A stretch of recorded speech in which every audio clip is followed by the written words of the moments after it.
Vamos a empezar nuestra primera entrevista con una noticia que recién apareció esta mañana muy temprano. Por lo menos a nosotros nos llegó temprano y luego ya lo han estado difundiendo los medios en el sentido de que se ha derogado el decreto supremo que modificaba los estatutos de la derrama magisterial y que además incorporaba un artículo referido al proceso electoral dentro de la institución. Este tema lo vamos a abordar nada más y nada menos que con el presidente de la derrama magisterial, el doctor Luis Espinosa Tarazona. ¿Cómo está, doctor? Buenos días. Muy buenos días, como siempre, grato estar aquí con ustedes. Imagino que esta noticia también es grata. En efecto, el Magisterio Nacional ha venido luchando en el día a día para que el decreto inconstitucional, un decreto de Marras que sacó el gobierno anterior de Pedro Castillo, con una finalidad expresa de apropiarse de los fondos de la derrama magisterial, lo dijimos en su momento y hoy lo ratificamos. Ese intento de Castillo de querer apropiarse de la derrama magisterial hoy día es derogado a través del Decreto Supremo 08-2023 Minedu, que restituye todo lo que el decreto 09 quitaba, digamos, en el estatuto de la derrama magisterial. Y por supuesto es una grata noticia para el Magisterio Nacional, para los asociados a la derrama magisterial, entendiendo de que la derrama magisterial es una entidad privada, conducido por maestros, es una entidad que tiene 250.000 maestros asociados, que se asocian de manera voluntaria, teniendo un descuento de manera mensual. Por lo tanto, hay que reconocer el esfuerzo continuo que ha venido haciendo el Magisterio Nacional, los gremios como el SUTEP y el CIDES, que han estado detrás también para que se dé toda esta derogatoria del Decreto Supremo 09, que salió en el año 2022, y lamentablemente pues un gobierno tan nefasto y a la vez quería apropiarse los fondos de la derrama con fines totalmente político-electorales, y condenamos, ¿no?, la actitud de cierto sector del Congreso que era parte, digamos, de esta banda, un bloque magisterial que tiene una fijación con la derrama magisterial, un grupo, un sector de Perú Libre que hacía un juego con Pedro Castillo, y hoy día creo el Estado de Derecho se impone, siendo una norma totalmente inconstitucional, no tenía por qué seguir vigente en el país. Es más, nosotros, como es de conocimiento público, hemos venido desarrollando acciones desde el Congreso de la República para que esto sea derogado, hemos judicializado el tema, hay una acción de amparo en el 11º juzgado aquí en la ciudad de Lima, la misma que generó una medida cautelar. Esa también está vigente, y hoy día pues esta noticia que el magisterio esperaba, que ha sido firmado el día de ayer y publicado el día de hoy en el Diario Oficial Peruano, que es el Decreto Supremo 008-2023 Minedu, que deroga el Decreto Supremo 009 del año 2022. Esto zanja todo el problema a partir de esta decisión del gobierno. ¿Cuál es, digamos, la posición que asume la derrama a partir de hoy? Creo es un precedente importante en el aspecto jurídico en el país. En su momento también lo dijimos, Pedro Castillo lo que hacía con la derrama también era un tubo de ensayo para poder apropiarse e intervenir otras entidades privadas, y creo hoy deja un precedente de que hay un respeto a en este caso a la entidad previsional de los maestros del país, que es la derrama magisterial, y nosotros como derrama seguimos trabajando lo que dijimos cuando salió este decreto y otros intentos desde un sector del Congreso. La derrama magisterial no se detiene, sigue cumpliendo con sus obligaciones, sigue trabajando de manera siempre constante en buscar más y mejores beneficios para los maestros y maestras del país. Es decir, nuestro trabajo cotidiano no se tenía por qué interrumpir, no se interrumpe, y nosotros seguimos en esa dirección de un plan estratégico que tenemos diseñado para que la derrama magisterial cada día se constituya en la entidad líder en lo que es el sistema previsional en el país y modelo de gestión en muchas partes del mundo. Muy bien, el directorio entiendo que recién se va a reunir para ver este asunto. ¿Cuál es la posición que asume la derrama respecto del gobierno? Bueno, nosotros nos mantenemos un tanto al margen del tema político como institución previsional. Me refería a la decisión del gobierno en relación con este asunto de la derrama a través de este decreto. O sea, el directorio ha seguido estos temas de manera permanente, constante. El directorio presenta incluso la demanda, la acción de amparo en el Poder Judicial. hemos estado en este trabajo de buscar que se derogue este decreto supremo, es decir, el trabajo en equipo del directorio, el Consejo de Vigilancia, la Gerencia General, la Gerencia Administrativa, los trabajadores de la derrama magisterial y los gremios como el SUTEP y el CIDES, hemos trabajado de la mano y creo hoy estamos en esta situación en que el Magisterio Nacional ha recibido de manera muy grata esta noticia y también estuvo muy vigilante, muy pendiente a cada paso que daba el Congreso, a cada paso que daba el Poder Judicial, a cada paso que daba el Poder Ejecutivo. Hoy día el maestro ratifica su fidelidad, su confianza a su derrama magisterial. Ha habido una suerte, sin ánimo de incomodar, por supuesto, una suerte de tender puentes y explicarle al gobierno que esto había que derogarse porque era inconstitucional, etcétera, etcétera, o solamente es una decisión, digamos, del gobierno y punto. Nosotros, como derrama magisterial, hemos venido desarrollando una campaña sostenida, diríamos, de posicionar y que la gente conozca lo que realmente es la derrama magisterial y no se deje llevar por información de redes. Por lo tanto, hemos venido haciendo un trabajo sostenido en el Congreso de la República. Recuérdese que hubo la posibilidad de derogar una primera votación en el Pleno, se logró, y una segunda, lamentablemente, algunos congresistas no asistieron y esto generó de que por 6 votos se perdiera.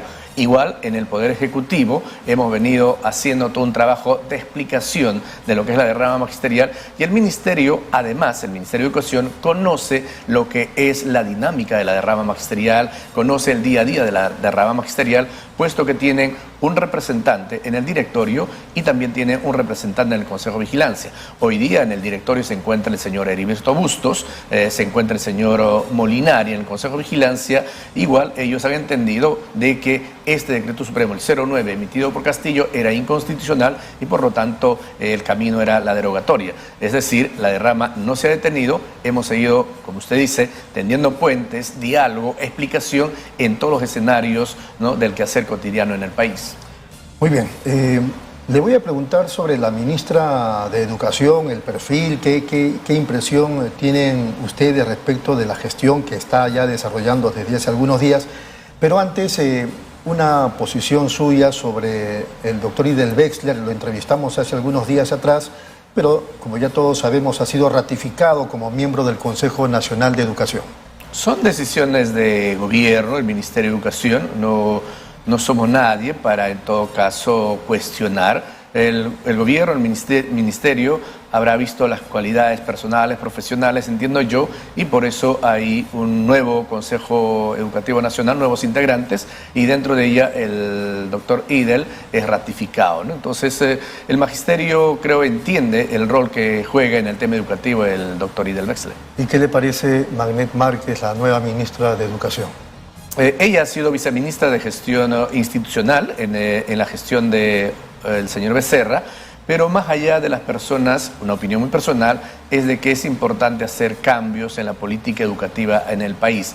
Una buena gestión implica que debe mejorar la calidad educativa en el país. Nosotros auguramos que hay una buena gestión, pero si esto no está reflejado en buenos aprendizajes, en que la educación sea de equidad, de calidad, de inclusión, creo que no habrá trascendencia. Queremos que haya en el sector de educación cambios de política, que haya mejoras, no solamente en el tema reivindicativo del maestro, sino mejoras en el aspecto holístico del tema educativo, desde infraestructura, que debe ser moderna, adecuada, apto para uso de la tecnología, desde el tema curricular y por supuesto una actualización permanente del Magisterio Nacional. Hablamos de una formación continua que tiene que tener el Magisterio Nacional y el Estado tiene que tomarlo como una prioridad, el tema educativo. ¿Usted cree, doctor Espinosa, le he escuchado varios planteamientos interesantes, ¿usted cree que con esta ministra la podamos hacer? Más que la ministra dependerá mucho del factor político. La ministra puede tener ideas muy importantes, pero si esto no tiene el aval del Poder Ejecutivo, me refiero a Premier, a Presidenta, igual pueden quedar en buenas intenciones. Es decir, se requiere el concurso de todos pero con una política, con un proyecto educativo nacional que no sea cambiado en cada gobierno de turno, sino que tenga la permanencia del tiempo y podamos ir evaluando periodo a periodo, buscando qué mejoramos, qué retiramos. Por lo tanto, hay que convocar a todos los sectores que tienen que ver con la educación y desde ahí generar un proyecto educativo nacional, y ella debe ser de alguna manera el instrumento que nos guíe para que la educación en el país pueda alcanzar estándares internacionales de calidad y, por supuesto, la mejor educación que requieren nuestros niños, niñas y jóvenes en nuestro país. El día de ayer hablábamos con Paul Neira, como usted sabe, un entendido en el ámbito de la educación en nuestro país, y hablaba de la necesidad, y el mundo ya lo está haciendo. En el Perú también no podemos retrasarnos, aunque ya estamos lógicamente muy retrasados a lo largo del tiempo, en el asunto de la transformación de la educación, del sistema mismo.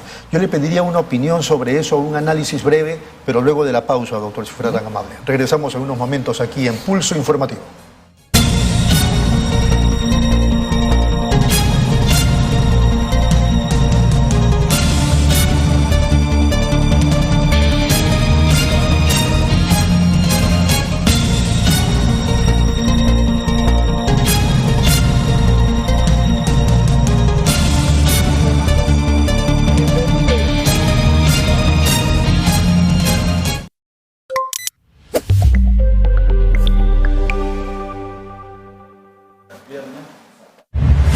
Nueva app de Derrama Magisterial. Maestro y maestra, realiza tus consultas y operaciones en la palma de tu mano. Con el nuevo app Derrama Magisterial podrás realizar tus operaciones en todo momento y desde cualquier lugar. Solicita un crédito, consulta el estado de tu cuenta individual, accede al estado de tus créditos, actualiza tus datos, accede al servicio de asesoría legal gratuita. Ubica nuestras oficinas a nivel nacional. Descárgalo hoy mismo en tu Play Store.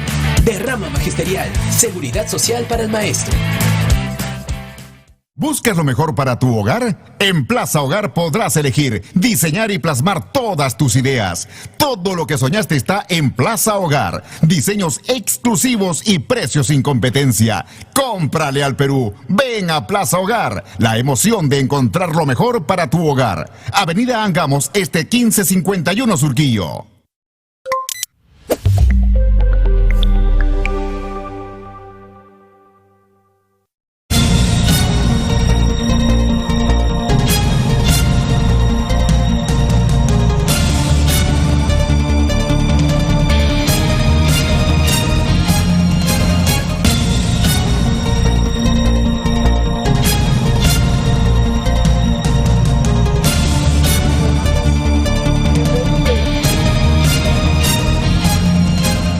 Muy bien, seguimos aquí en Nativa Nos Conecta, esto es Pulso Informativo, estamos conversando con el doctor Luis Espinosa Tarazona, nada menos que presidente de la Derrama Magisterial. El planteamiento era su análisis sobre esta suerte de, digamos, transformación que se requiere en el mundo y particularmente en el Perú respecto del sistema educativo, doctor. Bien, cuando hablamos de transformación, primero tendríamos que hacernos alguna pregunta, ¿no? ¿Para qué queremos transformar? Es decir, ese para qué implica qué tipo de ciudadanos quiero formar hacia adelante. La otra pregunta sería en todo caso el por qué, ¿no? ¿Por qué es importante transformar? Uno, para estar a la altura de lo que es el avance de la ciencia, la tecnología en el mundo entero. Cómo introducimos, por ejemplo, la inteligencia artificial mucho más en el tema pedagógico, viendo, por supuesto, su pro y su contra.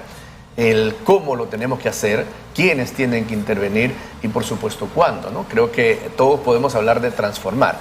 El detalle está cuándo empezamos esa transformación. Seguimos trabajando con, por ejemplo, el currículo nacional actual, o empezamos a construir otro que realmente pueda englobar el interés y la necesidad del país, el interés y la necesidad de los niños, de los jóvenes. Entonces, la reflexión tiene que ir por ahí, creo yo, pero es importante que podamos poner, digamos, las primeras piedras para que se dé una gran transformación educativa en el país y haya un compromiso más allá de factores políticos. La educación, siendo una correa de transmisión de la ideología de los grupos de poder que se encuentran en el gobierno en su momento, creo que hay que empezar a mirar también la educación en un sentido mucho más integral, en la cual todos podemos tener nuestros aportes, nuestros puntos de vista y en las que tengamos consensos, poder ir avanzando, plantearlo como política de Estado y por ahí empezar a dar pasos importantes. ¿Cómo está en general la educación ahora, considerando los problemas emocionales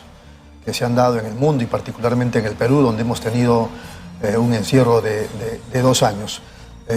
Y con ausencia en el 2023 de políticas, digamos, de protección a los chicos, y me refiero precisamente al tema de la ausencia, aún ahora, de los psicólogos en las escuelas. ¿Qué impresión tiene? La sociedad, creo yo, es el reflejo de cómo está la educación. La educación atraviesa una situación, digo yo, de crisis, en la cual venimos haciendo un diagnóstico, pero no estamos teniendo el tratamiento pertinente. Y cuando hay una, digamos en este caso, una crisis sistémica, estructural, el concurso tiene que ser también de muchos sectores. Si ponemos de ejemplo, si tenemos un paciente con una enfermedad ya sistémica en su organismo, no solamente necesitamos un especialista, necesitamos varios. Y creo yo, el tema educativo en el país va por ello, ¿no? Busquemos el concurso de todos quienes quieren aportar por la educación desde el lugar en el cual se encuentran. ¿Por qué no escuchar a los jóvenes? ¿Por qué no escuchar a los padres de familia? ¿Por qué no escuchar a expertos, a entendidos, por supuesto? Pero también hay que ampliar esta radio de acción para que el ministerio, el gobierno, escuchen voces y desde ahí pueden generar políticas educativas. Mientras tanto, mientras no hay el concurso y el compromiso de todos, creo que vamos a ir de tumbo en tumbo. Recuérdese que en el país, imagínate, en 5 o 6 años tenemos como 6 presidentes y cada presidente viene y pone un ministro de educación. Cada ministro viene con su propio chip. Entonces, sacamos un chip, ponemos otro y no hay continuidad. Y tenemos 3 presidentes presos. Imagínate, ¿no? Entonces, es importante que haya un proyecto educativo nacional enmarcado en un proyecto nacional de desarrollo y nos permita, pues, tener una visión clara de la educación que queremos en el país. Muy bien, doctor Aguilar. Claro, licenciada Espinosa.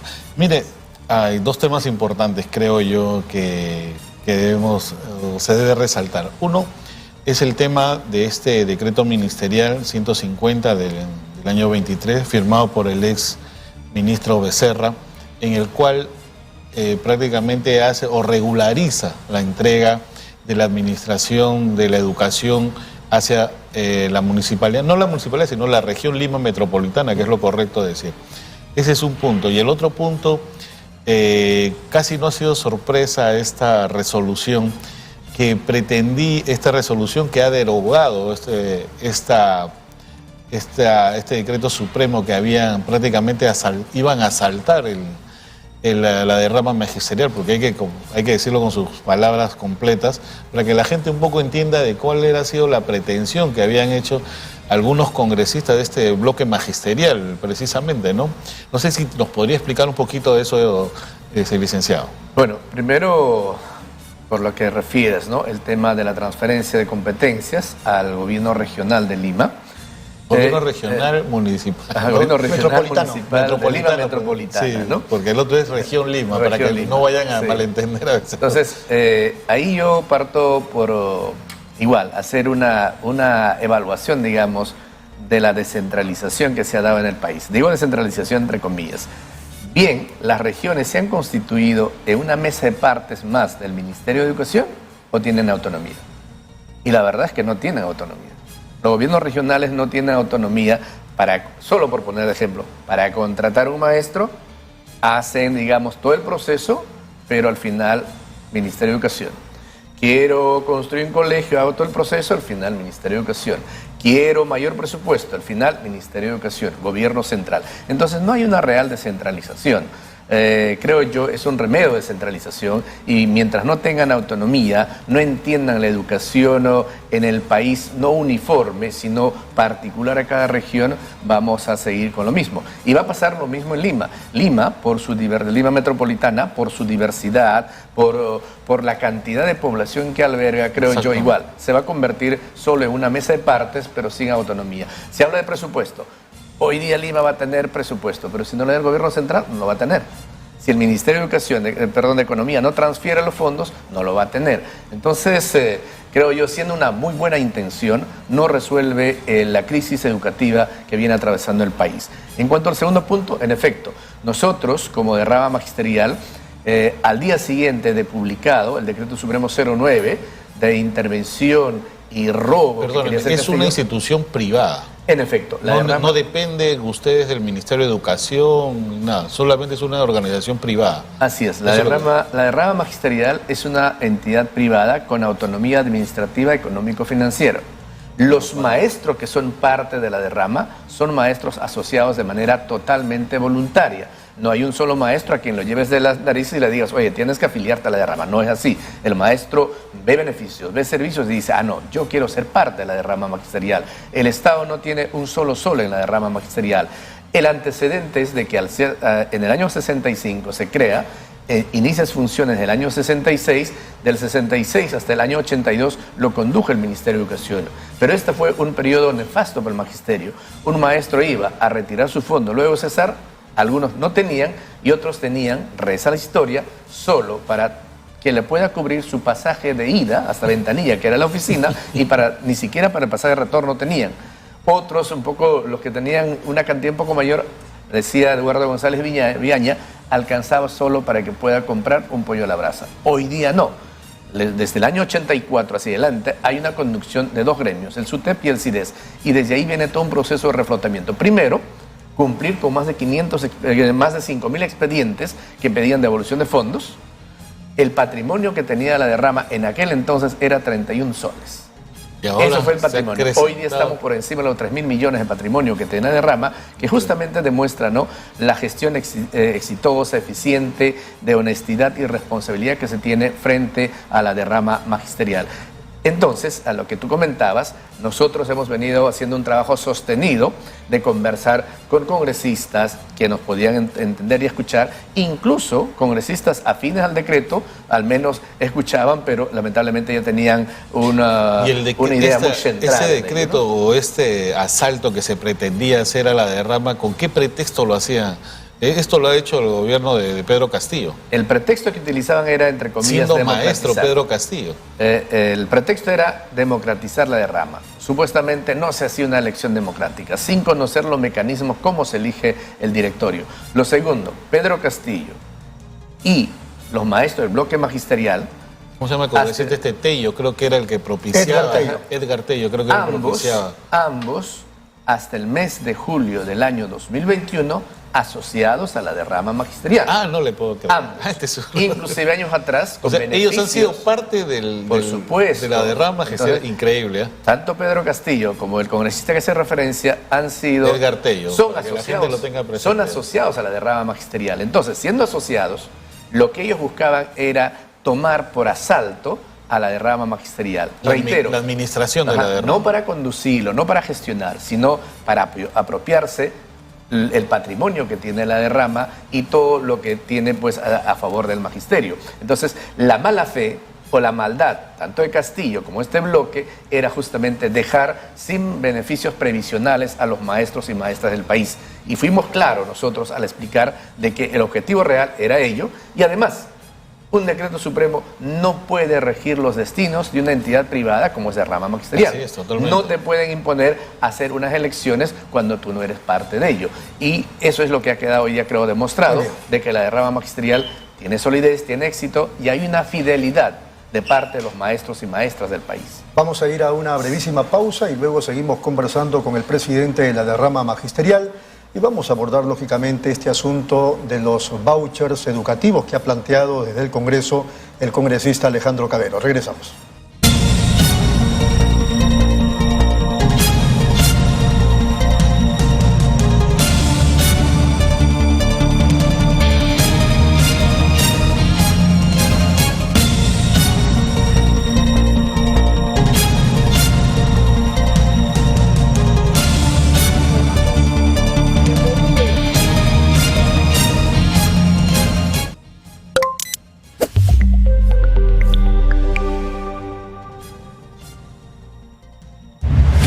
Nueva app de Derrama Magisterial. Maestro y maestra, realiza tus consultas y operaciones en la palma de tu mano. Con el nuevo app Derrama Magisterial podrás realizar tus operaciones en todo momento y desde cualquier lugar. Solicita un crédito, consulta el estado de tu cuenta individual, accede al estado de tus créditos, actualiza tus datos, accede al servicio de asesoría legal gratuita. Ubica nuestras oficinas a nivel nacional. Descárgalo hoy mismo en tu Play Store. Derrama Magisterial, seguridad social para el maestro. ¿Buscas lo mejor para tu hogar? En Plaza Hogar podrás elegir, diseñar y plasmar todas tus ideas. Todo lo que soñaste está en Plaza Hogar. Diseños exclusivos y precios sin competencia. Cómprale al Perú. Ven a Plaza Hogar. La emoción de encontrar lo mejor para tu hogar. Avenida Angamos, 1551 Surquillo.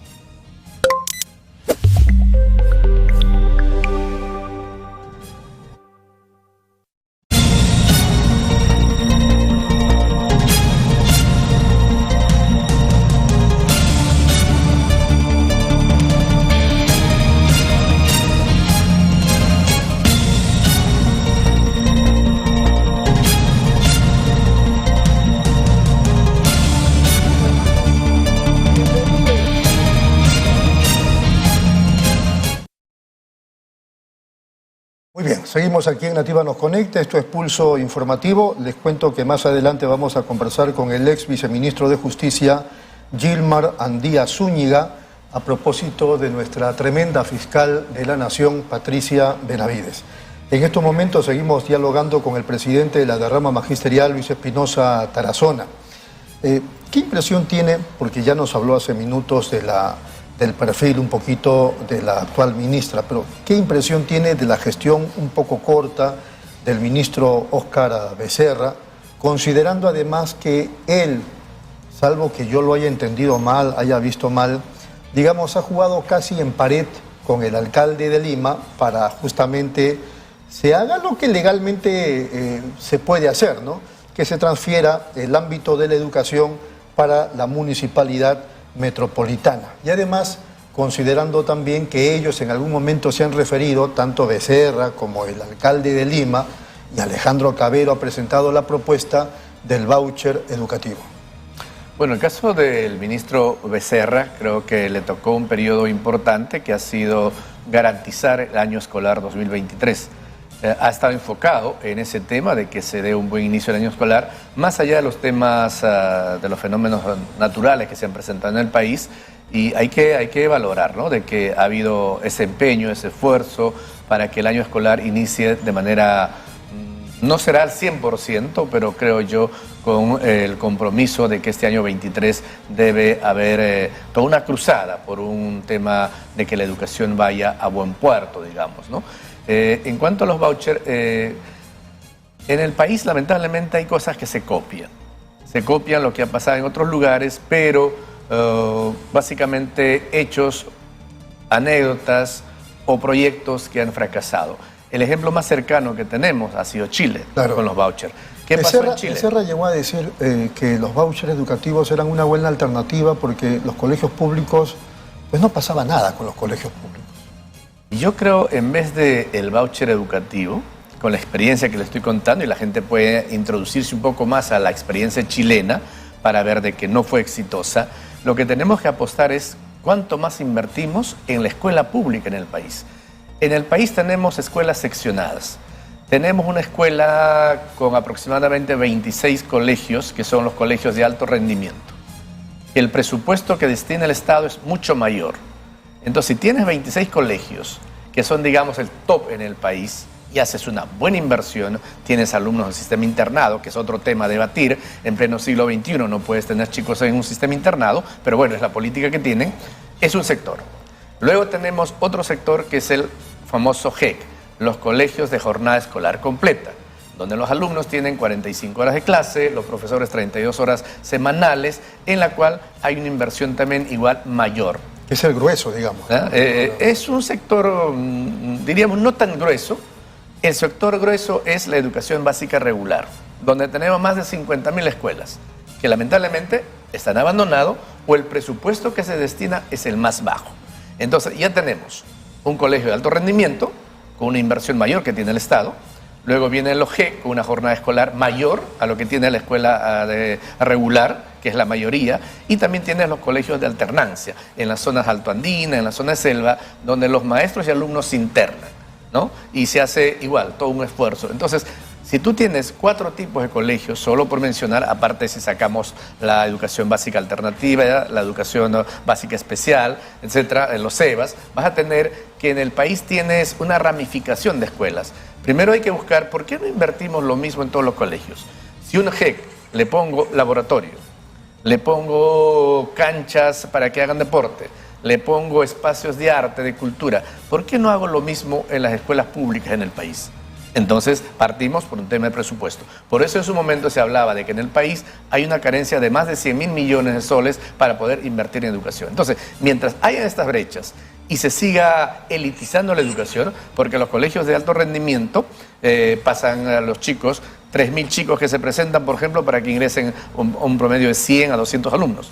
El resto, ¿dónde queda? Claro. No es que no tenga la misma capacidad. Lamentablemente, por pruebas tipo estandarizadas, hay un sector que va a pasar y un sector que se queda. A ese sector que se queda, que son estudiantes y tienen los mismos derechos que los chicos que han ingresado, quienes por supuesto han tenido un esfuerzo mayor, dedicación, etcétera, ¿por qué también no invertimos lo mismo en ellos? Entonces, si hacemos una inversión un tanto homogénea en los tipos de colegios que en el país se ha seccionado, creo que podemos hablar de que hay una real intención de mejorar. Hay colegios que no tienen laboratorio, hay colegios que no tienen profesores, hay colegios que no tienen canchas para hacer deporte, hay colegios que no tienen espacios de arte, hay colegios que lamentablemente un profesor tiene que enseñar todas las áreas cuando hay, creo yo, presupuesto y capacidad desde el Estado para poder hacer que la educación en el país tenga, reitero, una atención prioritaria. En otras palabras, la educación pública no está perdida como para plantearse un voucher educativo.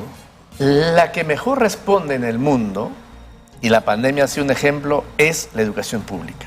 Y si quieren, vamos a un tema cercano, que es el tema de salud.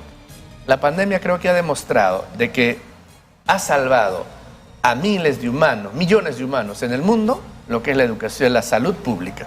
Y es lo mismo la educación. La educación pública nos va a llevar hacia adelante, pero hay que darle la atención debida. Porque a la educación privada no todos tienen el acceso. El voucher no va a beneficiar a todos, lamentablemente, si se quiere plantear como política de gobierno. Recuérdese que el voucher no se ha planteado como política de gobierno. Lo que se ha planteado creo que es el Congreso, cierto sector del Congreso, que tienen todo el derecho a plantear, de opinar, ¿no? Tienen derecho de tener ideas, pero hay que contrastarla, hay que llevar al debate, a las conclusiones, y estas nos digan, caramba, si en el país van a hacer una inversión homogénea, todos van a tener un nivel de educación de equidad, de inclusión de calidad, bien, pero la experiencia más cercana de Chile, solo por poner de ejemplo, nos dice de que ese sistema no funciona. Lo que funciona es que el Estado asuma como política de Estado de invertir en la escuela pública en el país, en los maestros en el país y, ¿por qué no en los niños?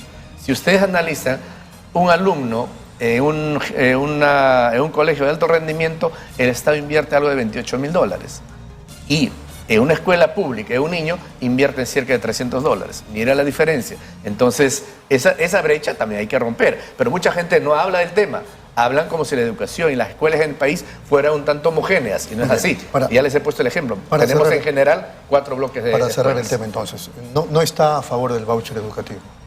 Mi opinión personal es esa, ¿no? Apostemos por la escuela pública. Y en el tema de aunque legalmente le corresponde, ¿le parece oportuno o inoportuno que el alcalde de Lima asuma la administración de la educación?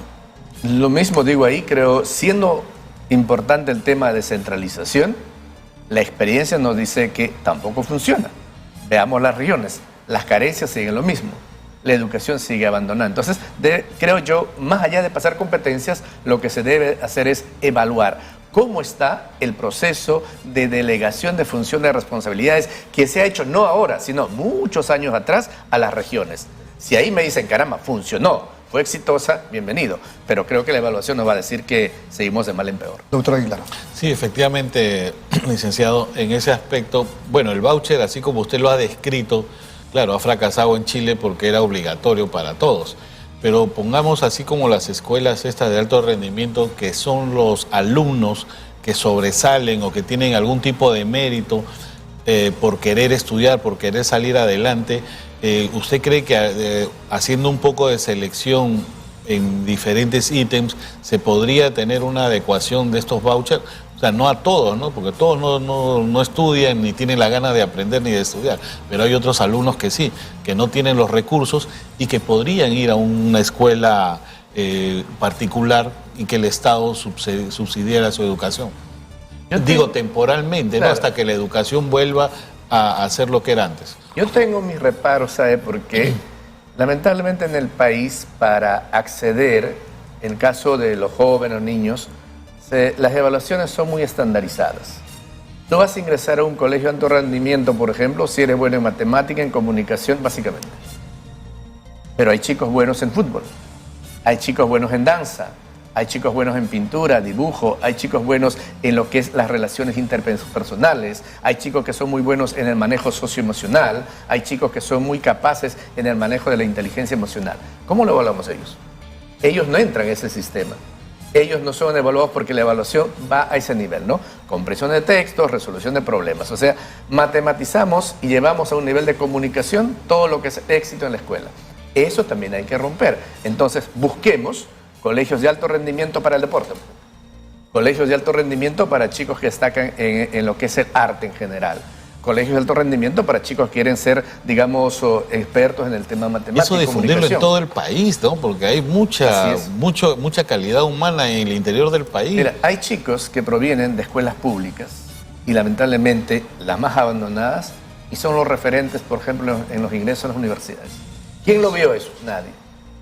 No tengo una estadística exacta, pero si nosotros evaluáramos los chicos que salen de los colegios de alto rendimiento y los chicos que salen de la escuela de educación básica regular, las que tienen menos horas de clases, y van a un concurso de admisión en una universidad pública, vamos a ver de que el mayor número que ingresa es los chicos que están en la educación básica regular, ¿no? En la escuela que tiene el menor apoyo, el menor presupuesto de parte del gobierno. Por eso digo, yo tengo mis reparos en el sentido de que no se hace una buena evaluación. Habría que cambiar un poco la metodología de cómo vamos a ver si se otorgaría este voucher escolar, habría que un poco cambiar la metodología, ampliar a otros campos, a otros espectros de la educación, no solamente es matemática ni lenguaje, ni literatura. Y otro es ver el tema de sostenibilidad. ¿Cuánto tiempo vas a sostener un presupuesto para que puedas tener los vouchers?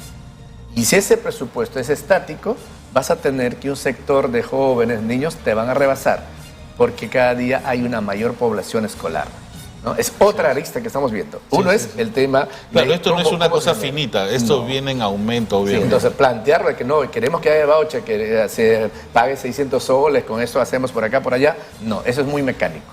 Lo que hay que buscar es aristas distintas, resolvamos esas aristas, si lo podemos mantener, por ejemplo, en el tiempo, nos va a permitir. Es que en 20 años atrás el Ministerio de Educación no ha funcionado en la práctica. No hemos aumentado en infraestructura, estamos en una deficiencia en educación, los nombramientos, desde el año 20 se han dado los nombramientos, no hay calidad educativa en 20 años, solamente para no ir más atrás. Y si vamos un poco más al interior del país, vamos a encontrar, por ejemplo, de que la educación intercultural bilingüe está abandonada. Nadie se preocupa por la educación intercultural bilingüe. Han sacado profesores porque no tenían título y ahora lo están volviendo a contratar porque no hay profesores bilingües. Muy bien. Hay gente que termina secundaria, está haciendo clase como profesor bilingüe porque no tenemos profesores bilingües. Así es. Doctor, ha sido muy amable. Muchas gracias por su presencia. Muy amable por la entrevista y buenos días. Ha sido el presidente de la derrama magisterial, el doctor Luis Espinosa Tarazona. Brevemente una pausa y regresamos.